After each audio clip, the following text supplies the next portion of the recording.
Jai Radha Madhava Kunjali Radha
Jana Dhanava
Vishnu Pad Paramahansa Pariyudhacharya Astatara Satyasi Srimad His Divine Grace A.C. Bhaktivedanta Swami Srila Prabhupada Ki Jai. Gaur Premanandi.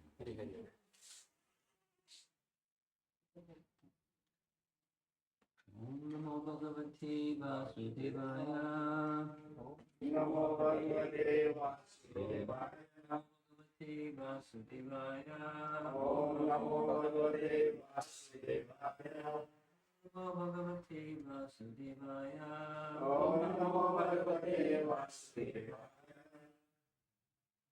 The last section of Bhagavatam I was reading from is Kapila Dev's teachings on devotional service. So 3:25:25. 3:25:25.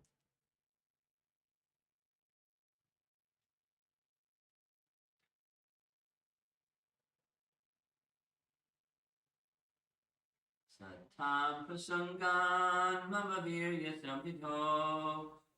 Satam prasangan mama virya samvidho. Bhavanti Rit Karna Rasayana Kata.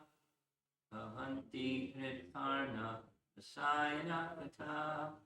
Tajjoshanat Ashma Pavarga Vartmani.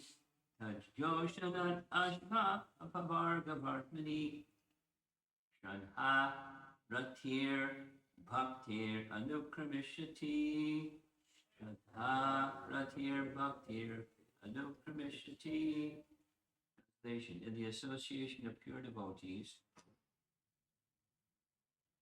discussion of the pastimes and activities of the Supreme Personality of Godhead is very pleasing and satisfying to the ear and the heart.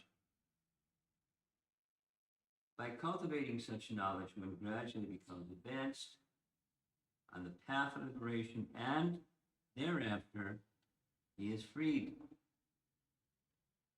and his attraction becomes fixed. Then real devotion and devotional service begin, which is an interesting phrase, like what was going on before. Let's hear Srila Prabhupada's report. The process of advancing in Krishna consciousness and devotional service is described here. The first point is that one must seek the association of persons who are Krishna conscious and to engage in devotional service. Without such association, one cannot make advancement. Simply by theoretical knowledge or study, one cannot make any appreciable advancement. I said it twice.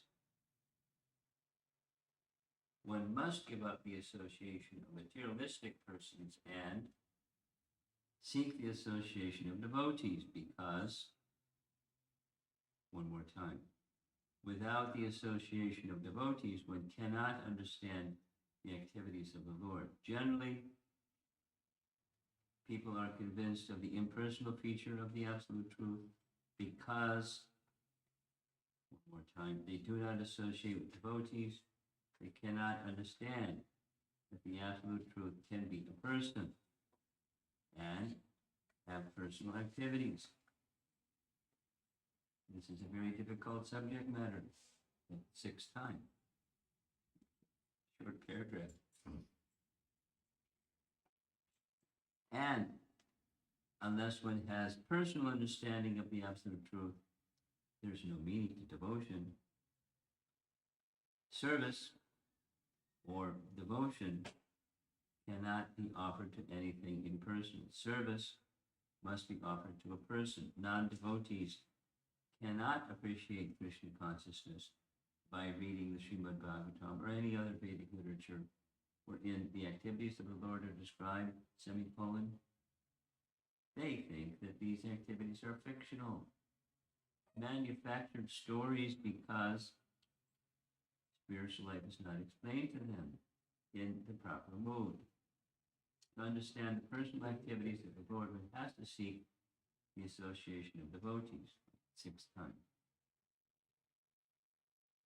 And by such association, when one contemplates and tries to understand the transcendental activities of the Lord, the path of liberation is open and he is freed. One who has firm faith in the Supreme Personality of Godhead becomes fixed, and his attraction for association with the Lord and the devotees increases. Association with devotees means association with the Lord. The devotee who makes this association develops the consciousness for rendering service to the Lord. And then, being situated in the transcendental position of devotional service, you gradually become perfect.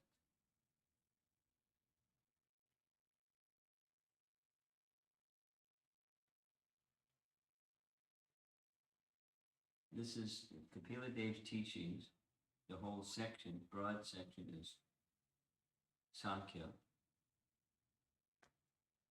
Sankhya has its place in Bhagavad Gita also. Several sections are Sankhya sections of Bhagavad Gita. Because Sankhya is a basis or foundation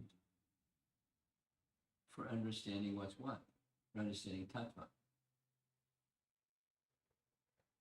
The tattva vid, the one who's the knower of tattva, has a knowledge of Sankhya. So, in simple terms, Sankhya is count. Sankhya. Categories of matter, categories of spirit. We belong to the category of spirit, and there are stages of spiritual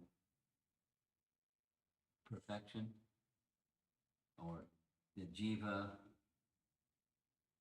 then Brahman, Paramatma, Bhagavan. So the stages more complete than another on the tattva of the absolute truth.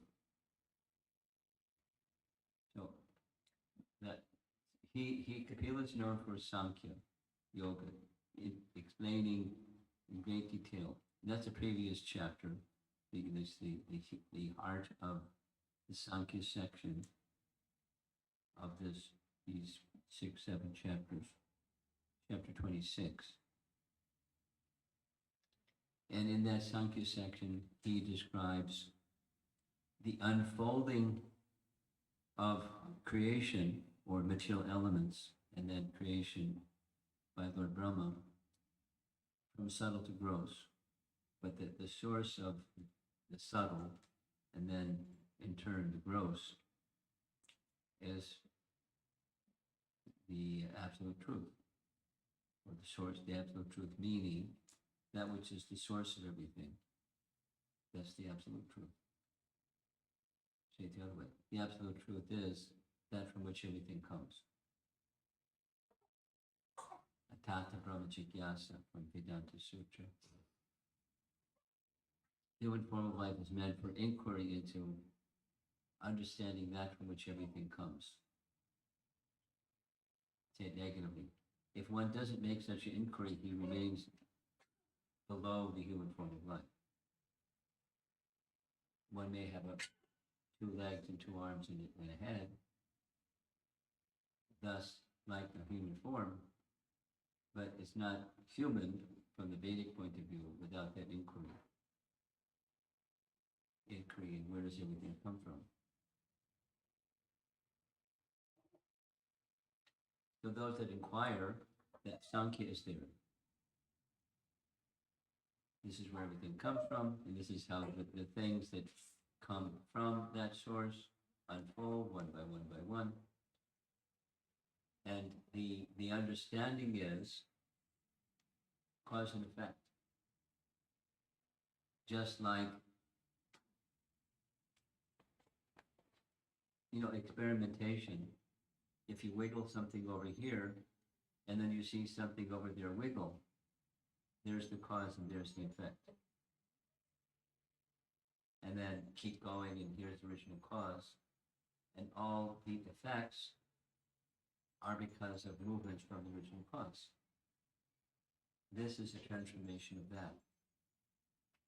This is connected to that. Everything is connected to the source of everything. And then to understand the source of everything, this verse is pointing out 6, 7 times.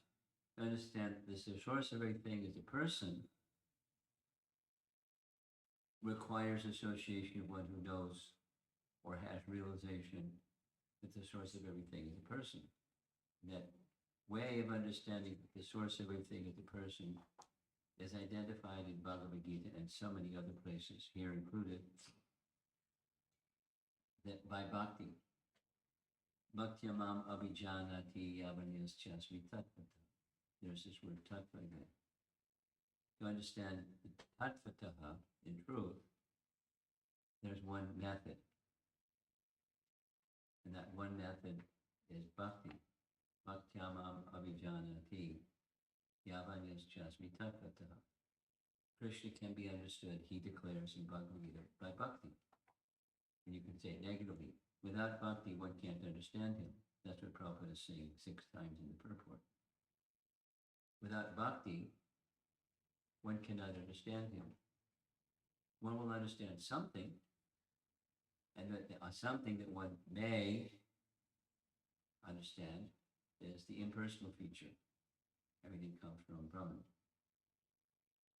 But what is Brahman? It's the source, besides it's the source of things. What is Brahman? Then to understand what is Brahman, bhakti provides the facility for understanding what is Brahman. It's from Parabrahman. And Parabrahman is a person. Who can understand that? Those that have bhakti have it.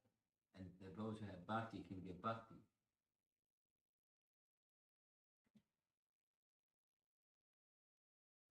Last week, I was in central New Jersey, a little distant from Texas. We spent a week discussing one book that this verse is a kind of summary of. And the book is called Madhurya Kandamini, and it's a detailed, not super detailed, but reasonably detailed description of the stages of the unfolding of the stages of bhakti, really.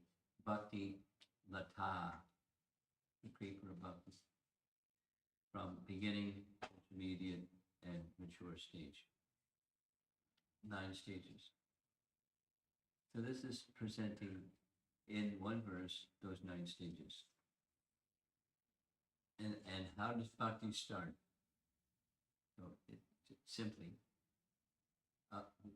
it starts with some preliminary faith. Preliminary faith in what? Because everybody has faith in something. Whole chapter in Bhagavad Gita, divisions of faith. Everybody has faith in something. Why? Because faith is of the soul. That makes it really simple. Because it's of the soul, everyone has it. So if we don't have faith in the Supreme, we have faith in something. Through the modes of nature. Divisions of faith are according to the modes of nature. And some have this, that, the other faith, but because faith is of the soul, there's faith. So preliminary faith everyone has.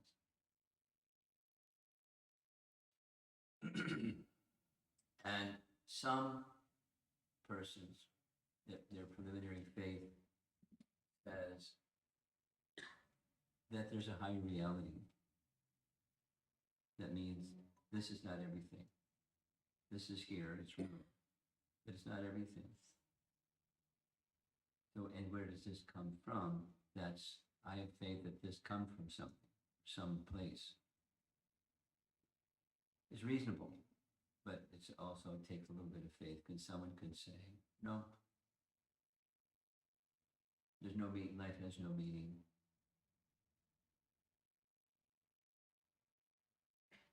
There's this little children's rhyme, row, row, row your boat gently down the stream. You know this one? Merrily, merrily, merrily, merrily, life is but a dream. There's no meaning. Life has no meaning. Just row your boat, and it's just a dream. So, but others have an understanding, no, it's not just, it's a dream, it's real. But even if it's a dream, where does the dream come from? Like, what's the source? It's a thoughtful question, or a sign that your light's on. It's a sign that there's intelligence operating. You're asking questions, jigyasa, Brahma jigyasa. I want to know that was the source. So some people are asking that question, and that's the preliminary faith. And then the next step, or next stage of the unfolding of bhakti, is meeting someone who has bhakti. I'm not going to give the whole class, it took a whole week, but that stage of moving from I have some faith, when one gets the opportunity of association of devotee, sadhu, because there are different definitions of sadhu, but the Hatmanas tamam parta diving prakriti mashrita vadanti ananya manasa gyatva bhuta namavyayam. The one of the definitions in Bhagavad Gita of sadhu is one who has taken shelter of diving prakriti, the spiritual potency of the Supreme Lord. That's a devotee. The spiritual potency of the Supreme Lord. That's the spiritual potency, that's Radharani. The pleasure potency of the Supreme Lord is Radharani, or the other division, the Swarup Shakti, of which she is one portion, one who has taken shelter of the spiritual potencies of Krishna, that's a devotee. Because Radha bestows bhakti, or representatives of Radha bestow bhakti. So that's sadhu sangha. Then the next step is described here also. What is, when you're with sadhus, what do? You do what sadhus do. That's what you do. And bhajana kriya, activities of bhajan. Particularly starting with Shravanam Kirtanam, Vishnu Smaranam, hearing and chanting, remembering Vishnu. That's what sadhus do, bhajana kriya. So on the strength of that bhajana kriya, that's the third stage, then something further starts to happen. What's that? Coverings of consciousness gradually become diminished. And when the coverings become diminished, the pure consciousness within becomes more prominent. And progressively one starts to realize the answer to your original question, like where does everything come from? And that's what it's outlined in the purport. The emphasis that Prabhupada gives in the purport is without the association of sadhu, without the association of devotees, then one isn't going to understand the personal nature of the absolute truth. It just remains, there's a source, and the source is whatever the source, the conception is, commonly Brahman, at least in Sanskrit terminology. What's Brahman? It's Brahma Jyoti. It's the light. Very good. And where does the light come from? The light is an aspect of something. There's light. Or sun rose this morning at 7:27. So before it was the sunrise, it was dark. So the light that comes from the sun comes from the sun. So the sun is the source of the light of the sun, and the Brahman has a source, Para-Brahman. I mean, it's logic, but it's also scriptural. And then what's the nature of Para-Brahman? So to understand the nature of Para-Brahman, one requires association of devotees. And who is a devotee? One who has had association of devotees and engaged in the Shravanam Kirtanam Vishnu Smaranam process. And when so that means to say they have some understanding, greater or lesser, of the absolute truth being a person. Because service without person is a non-existent. There's a word, it doesn't mean anything. So service means person. Bhakti yoga means a person. It must be. Three things: servitor, the served, and the interaction between the servitor and the served. Both is mutual interaction. There must be person. But to understand that person, the medium is bhakti, and without bhakti is made possible by association of sadhu, and that's the verse. Let's go back to the Sanskrit of this verse, text 25. Satam Sangha, association, prasanga, through association, prasanga. Satam, This is those who are attached to Sat are the Satam, the devotees. Satam prasangam mama virya samvidho. Mama virya. Virya here is translated, it means strength, but Krishna's wonderful qualities. Mama virya. Samvidho. Vid and samvid. One has discussions and some awakening of knowledge, samvid, of those activities. Mama virya samvidho. And so that's the bhajana kriya activity. And bhavanti rit karna, both the heart and the ear, rasayana. Rasayana means enjoyment, but it also means it's like medicine. It's an Ayurvedic medicine, rasayana. It's medicine for the soul, medicine for the ear and the heart. Rasayana, kata. So it's kata that's like medicine, and it's very pleasing to the ear and to the heart. That's the effect that, as coverings become removed and dormant consciousness becomes awakened, then there's a happiness. Let's do this one. We had a whole class. During this past weekend, I was in Itanagari.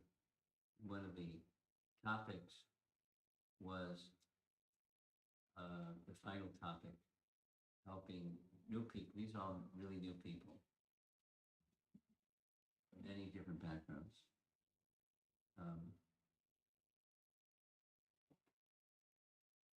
Attachment, detachment, the concept.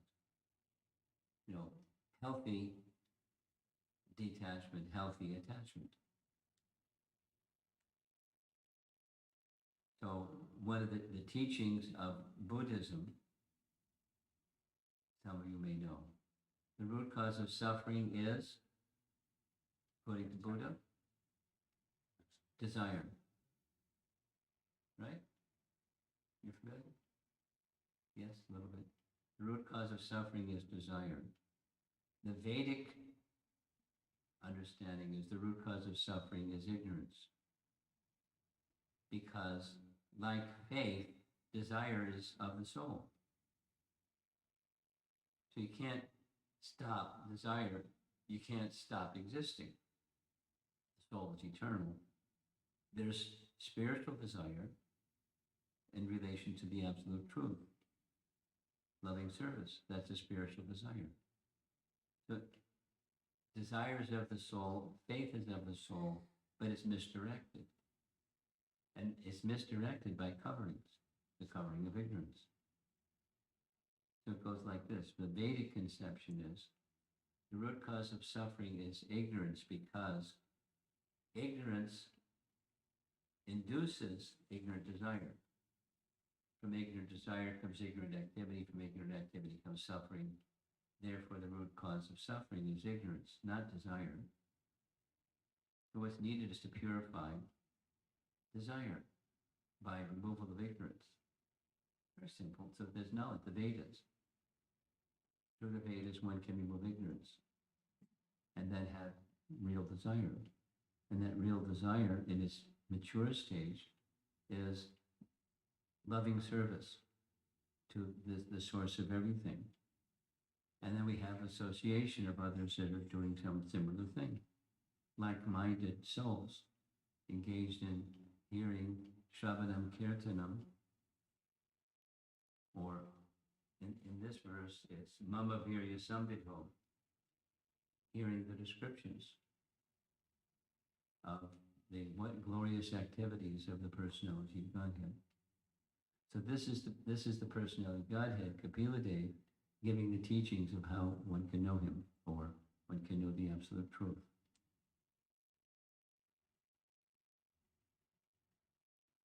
I'll just say one more thing, I'm going to abruptly end. The one more thing is the context. This is chapter 25. The discussion began several chapters back. At the beginning of chapter 25, Devahuti, who is Kapila Dev's mother, is asking him a question. The question is, I have too much attachment. And that attachment is causing me misery. So how do we become free from attachment? It's causing that attachment, not spiritual, but material attachment that's causing me misery. And his answer, that was the first verse of chapter 25. The second verse, he says, by sadhu sangha. And then he unpacks that statement. By sadhu sangha means this. In the association, satam prasangam mavavirya sambhito. In the association of sadhus, you do bhajana kriya. And through bhajana kriya, anartha nivritti, the unwanted becomes cleansed. Anartha nivritti, the unwanted becomes cleansed. And when the unwanted becomes cleansed, something's left. The soul that's not covered with ignorance. And then it moves quickly. Steady, taste, attachment. But then it's the spiritual asakti, the spiritual attachment. The material attachment is replaced by spiritual attachment. Because attachment isn't a problem. Material attachment is the problem. Or attachment rooted in ignorance is the problem. We're not meant to give up natural affection. That's not the recommendation of Vedic culture. But attachment that's rooted in ignorance, that's unwholesome. It causes suffering. Every time, it's just a law of nature. Not blaming anybody, it's just a law of nature. And so what to do? Purify the mind and the heart. How? Sadhu Sangha, Bhajana Kriya, hearing topics of the personality of Godhead, and then Tajjoshanat Ashpa Apavarga, Apavarga Vartma. Vartma means path, and the path of liberation, Apavarga. The path of material existence is Pavarga. Some of you know little Sanskrit, Pa-ba-ba-ba-ma, Pavarga. Material existence. And Apavarga is liberation. The path of liberation is opened. Liberation from what? Liberation from ignorance. And then sequence, Shraddha, Ratir. Rati is a nice word. Rati is another name for bhava or ecstasy. Here Prabhupada is translated as attraction. Bhaktir anukramishati. And one by one, these stages of it's like a plant, or using the metaphor of Rupa Goswami, is a creeper. As the creeper grows, then things start to happen. Leaves come, then eventually more leaves come, then eventually little buds come, and then little flowers come, and then the fruit comes, the mature stage. The fruit of Bhagavan. Anukramishati. That's nice. This is the stages of Bhakti in a capsule verse. Okay, let's see if there's some discussion.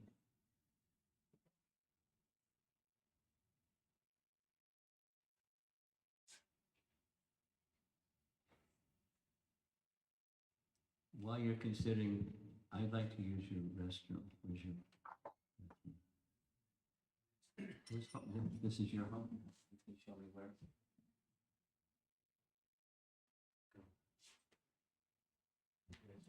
think it's the next question. Hare Krishna devotees online. If you have any questions, please write to us. We will read your questions. Devotees in the room. Yeah, please think about nice questions. Okay. How will they increase the spiritual desire? I know the association will increase the spiritual desire. But when I'm associating with other devotees, of course, it is there. But after coming home and reading Bhagavatam, Bhagavad Gita, it is there. But why I'm not able to continuously do that?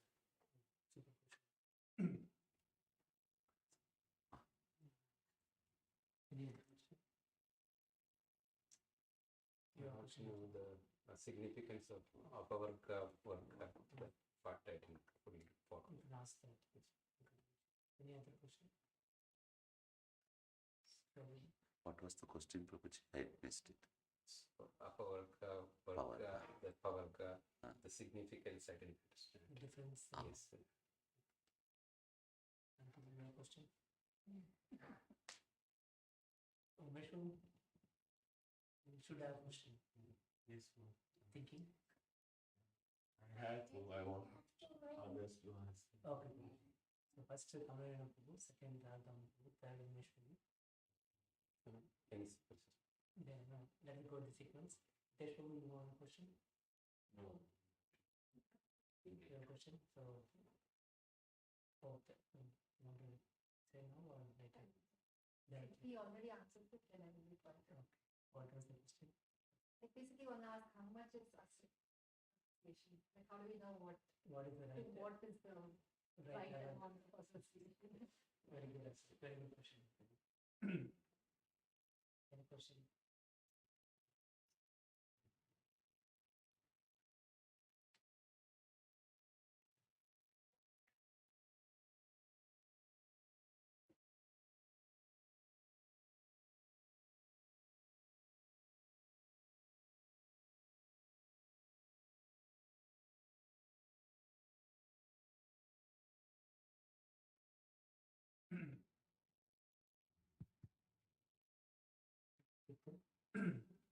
Hare Krishna, Hare Krishna, Krishna Krishna, Hare Hare, Hare Rama, Hare Rama, Hare Hare, Hare Krishna, Krishna Krishna, Hare Hare, Hare Rama, Hare Rama, Rama Rama, Hare Hare. So we have 4 questions in the room. Really? Yes.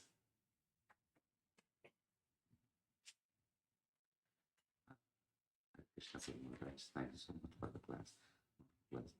My question is, you said to increase the spiritual desire, we need to have association with devotees. Yes, whenever I am associating with the devotees, that desire is there. But after coming home, reading the Bhagavatam, Bhagavad Gita, it's there, but I'm not able to continually, increase the desire. Again, it goes to the material desire. So how do I, retain that? It's gradual. Stay with it. I call it the bungee cord effect or the sine curve effect. So that's the down is there's residual stuff, anarthas, and they pull like a bungee cord. So why and what to do? Why? Because of long-standing affinity for matter. Who can say how long? And who can say how thick? Long-standing affinity for matter. Vasana in the Sanskrit. tendencies, very deep rooted tendencies. So that's why. Now what to do? Continue in the process of sadhana, or the bhajana kriya, another way of saying sadhana is bhajana kriya, in the association of devotees, and when you're not in the physical association of devotees. In other words, when you're just chanting japa, or when you're reading Bhagavatam or other scriptures, you're associating with Vyasadeva, you're associating with Prabhupada in his Bhaktivedanta purports, or you're associating with Krishna through the message of Bhagavad Gita. So it's sadhusanga is there, but consciousness, due to long-standing conditioning, it gets filtered out. So as the filter gets cleansed, then it becomes more transparent successively. Anukramishati. Thank you. Thank you.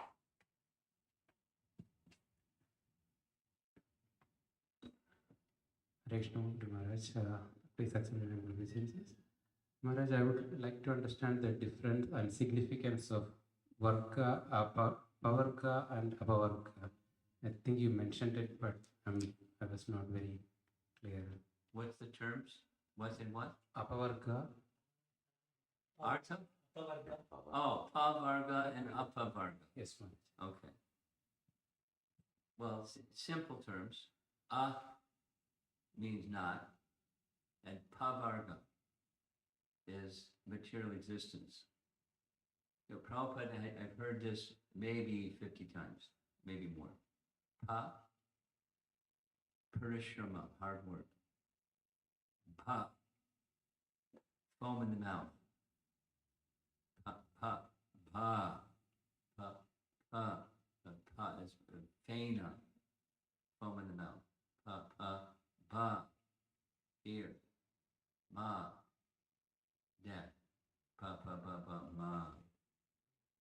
Material existence, hard work, foam in the mouth, fear, death. I'm missing one, but anyway, there's 5. So that's material existence. Pavarga, step back besides the declension from Sanskrit grammar, it's material existence. Endeavor, intense endeavor to get something, fruitive work. Do something to get something, material existence, fruitive work. We're the soul. We really don't have anything to do with Prakriti, except it's awarded to us because we want to enjoy separately from Krishna. So we're given the opportunity to enjoy separately from Krishna by having Prakriti, material Prakriti, to do fruitive work. That's Pavarga. And, it leads to death. Doesn't lead to what real happiness is. So, Pavarga means, no, I don't want to do this anymore. So there's different ideas of what Apavarga is. One is negation, karma sannyas.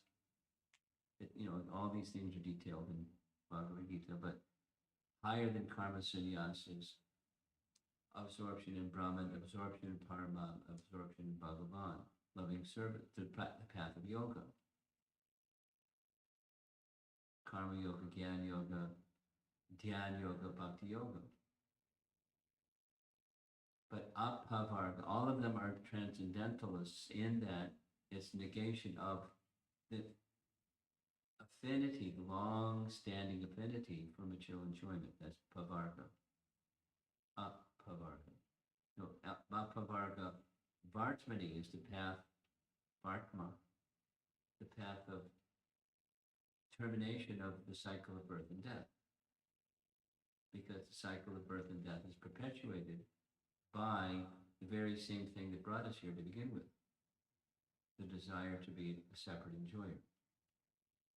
And there's no such thing. But it looks like, it's called Maya, looks like What in a desert? No such thing. But it looks like. So living entities that on the path of Pavarga can be relieved. That's Devahuti's question. I have too much material attachment. How do I get relieved from it? Sadhu Sangha.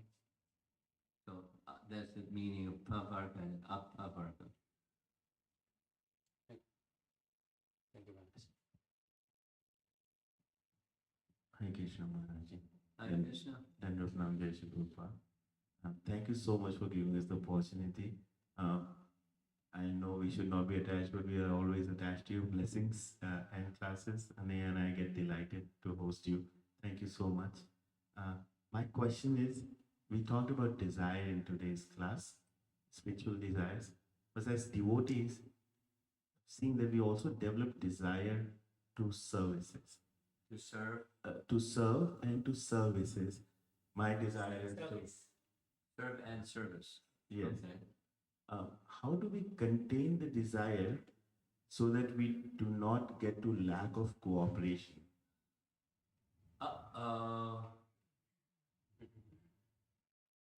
Simple. In principle, Krishna is at the center.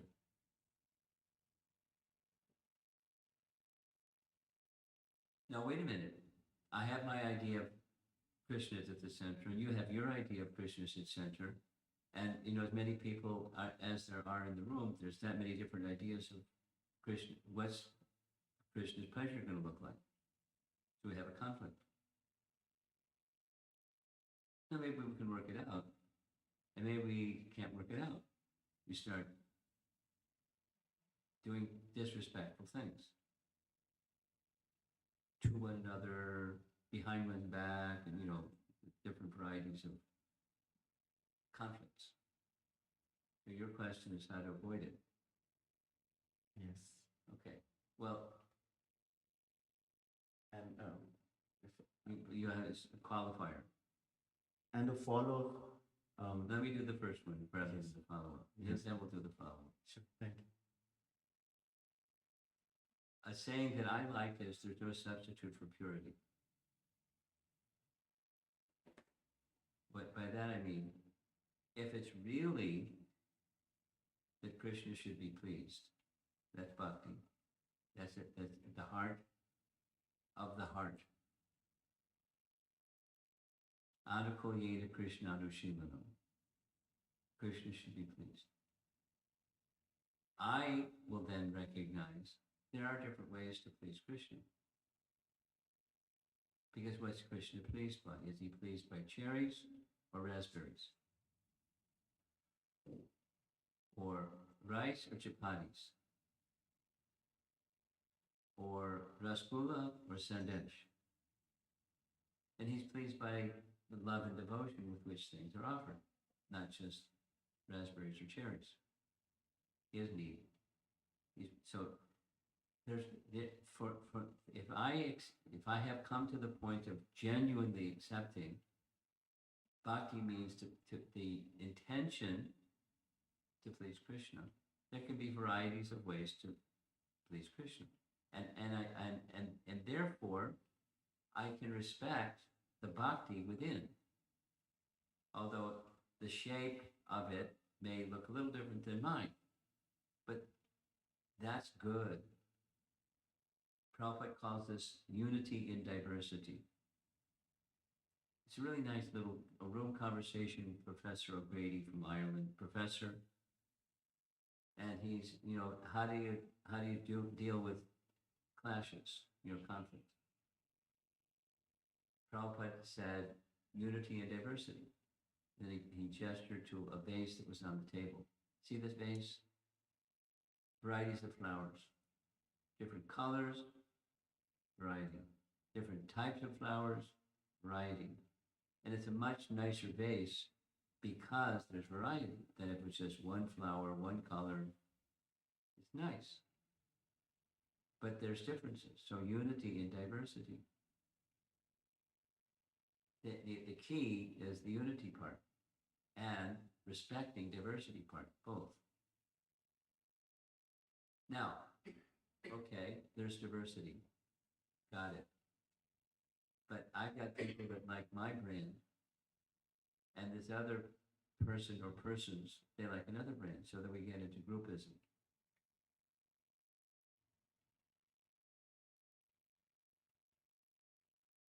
I'm familiar. So, how to not get into groupism? Like-mindedness is natural, but let us not be disrespectful of the bhakti that's within another person or group of persons that wish to serve. And, respectfully, because it's not pleasing to Krishna that there's clash.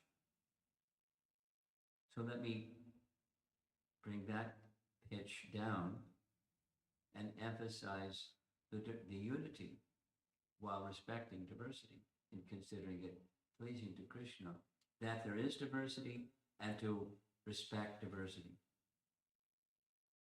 Now that takes purity. That's my, there's no substitute for purity. Supposing I'm not pure, then my way is the right way, because that's why I've chosen my way, because it's the right way. And if you haven't chosen my way, it's not the right way.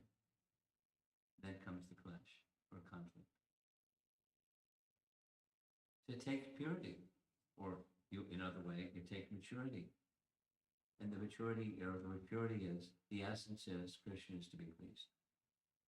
So let me not create or participate in the conflict part, the diversity part, overemphasis on the way that we were discussing it twice this past weekend, was form over substance. And the form was the graphic was an iceberg, and there's the tip of the iceberg, that part of an iceberg that's above the surface of the water, and then there's a big part of the iceberg that's below the surface of the water. What's below the surface of the water is the real I, and the real sense of what pleasing Krishna is, the real bhakti. And then the form is what it looks like. When there's overemphasis on form and de-emphasis on substance, then you have conflicts. And sometimes they get resolved, and sometimes they don't get resolved. Sometimes. Call material life. And it's certainly possible. We've all experienced it. Where there can be conflict in devotee sangha. And so there's the why and what to do. And there's no substitute for purity. So my position should not be pointing fingers. They're not pure yet. You point the finger inside and say, I'm not pure yet. That's what to do. Make the heart pure. What does that look like? And then, you should know what it looked like. In simple terms, unity and diversity. The heart of bhakti. Krishna is to be pleased. And then second part of your question, follow up. Thank you, Maharaj.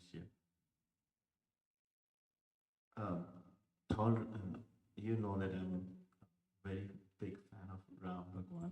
You're what? I'm a big fan of Ram. You're a fan Sri of Ram. Ram? Yes. I know lots of people that they're big fans. But with that comes a weakness, and that's my understanding. So please excuse my offenses. I have low tolerance for some things, like a perceived lack of ethics, lack of trust, or let's say manipulation. And I know in bhakti, if I have to advance, I have to be more tolerant. Yeah. But So- then this low tolerant on these factors makes me less tolerant to some things. And then I say, okay, I've lived a life following Ram's ethics, and now what do? I know I need to be more tolerant, but in such situations, I cannot be. How do I get to a state wherein There's no substitute for purity. Place devotion to Ram at the center. And someone who has, this is Sugriva to Ram about Vibhishan. I don't trust him. And then Ram gives nice explanation. And I still don't trust him.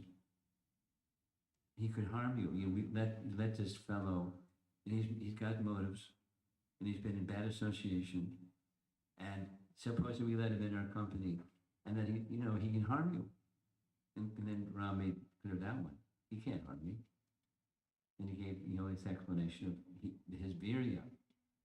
And then he gave an explanation of compassion. So you become a follower of Ram by taking on his qualities, by hearing his message to one whose heart, it's Ram consciousness,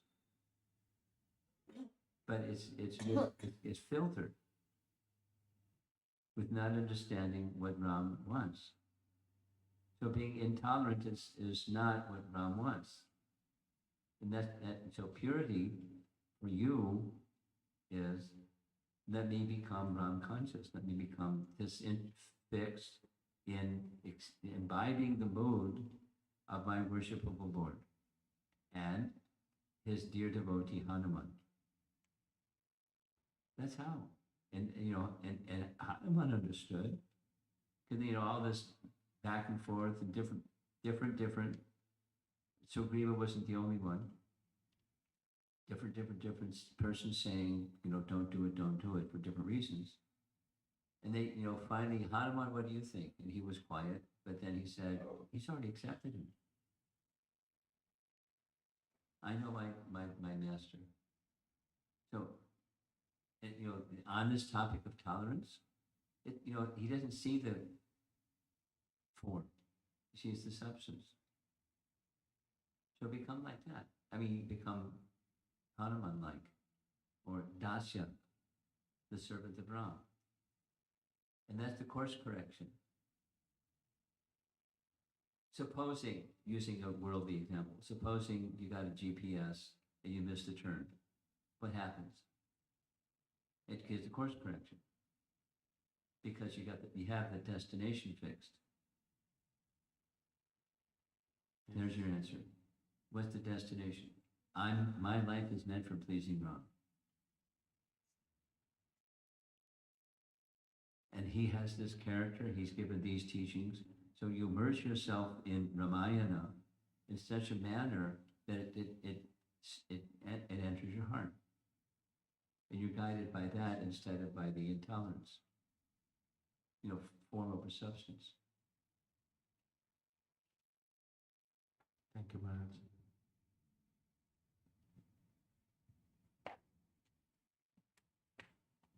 Hare Krishna Maharaj, please accept my humble obeisances. Hare Krishna. Maharaj, we spoke about association today. Yes. So, what is the practical, how much do we associate? How much? Do we associate? How do we know what's the right limit? Are we associating? Are you speaking quantitative or qualitative? Both, Maharaj. Like, Uh-huh. how do I know I'm doing my best? Well, two things. It's a time management question because that's how much. That's quantitative, quantitative, and that means you have other duties in your life, and what your duties in life are, you can't neglect in favor of you don't neglect. Then it becomes a time management question, and one of the things that you'll learn, you probably learned already. It's right in Ishopanishad. Many people, Prabhupada writes, that when they're asked to serve Krishna, they say they have no time. And come to do, sadhu sangha, I don't have time. And Prabhupada's explanation is, it's true, because the material energy works in such a way that if you turn away from him, you'll have so much to do you won't have time. This materialistic life, it's turning attention away from Krishna. It's darkness. And turning away from light is darkness. So for you, or for any one of us, take your responsibility seriously, and you'll, with time management, you'll understand how you can do them efficiently. I just had Sunday. I had about a 40-minute discussion with a college freshman entering into his second year. And he has a time management issue because he becomes obsessively something about, so that, he doesn't have time. So I had this long discussion about time management. So when you're doing your worldly duties or you're doing your devotional duties, do them efficiently. That efficiently means with absorption. We'll say it the opposite. If you're distracted, you're doing something, but your mind is elsewhere. If you're focused when you're doing something, you're present. And when you're present, it becomes efficient, it doesn't become protracted. Then you can say it's qualitative, but it's not necessarily qualitative.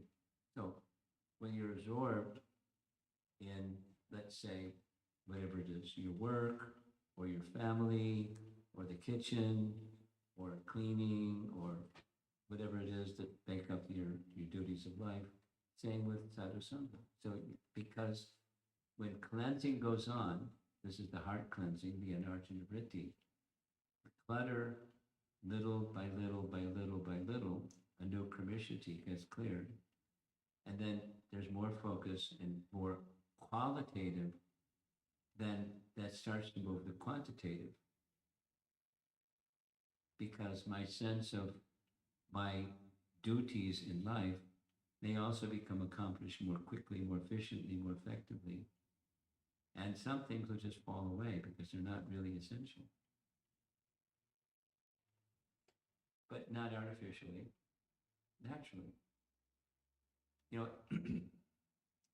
As bhakti grows through sadhu sangha, so your question is qualitatively and quantitatively, but mainly quantitatively. Sadhu sangha. Just make sure it's just a regular part of what you do. And also consider, like this other example of reading, is sadhu sangha. The more that you have a sense of these persons who have written their literatures, Prabhupada's Bhaktivedanta purports, or Vishwanath Chakravarti Thakur's description of Rupa Goswami's 9 stages of bhakti, it's sadhu sangha. And you feel it. I mean, the potential is there, the potency is there to feel it. And then it's also sadhu sangha. So you do time management, so much time for chanting, so much time for reading, so much time for gatherings, and then time management, and do it, be very present. And then when you're doing the other things, you can do them efficiently and effectively without dilly-dallying or what happens when the mind gets distracted.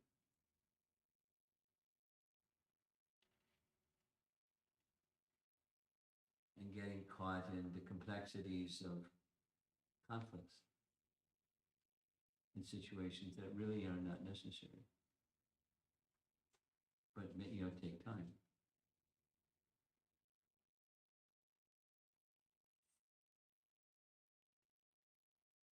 Anything else? Thank you, Maharaj. That was a very wonderful answer. I think that's all. Maharaj. Okay. No more questions. What? No questions online. Okay. Thank you very much, Prabhupada. His Holiness Prabhupada Maharaj ki. Jai.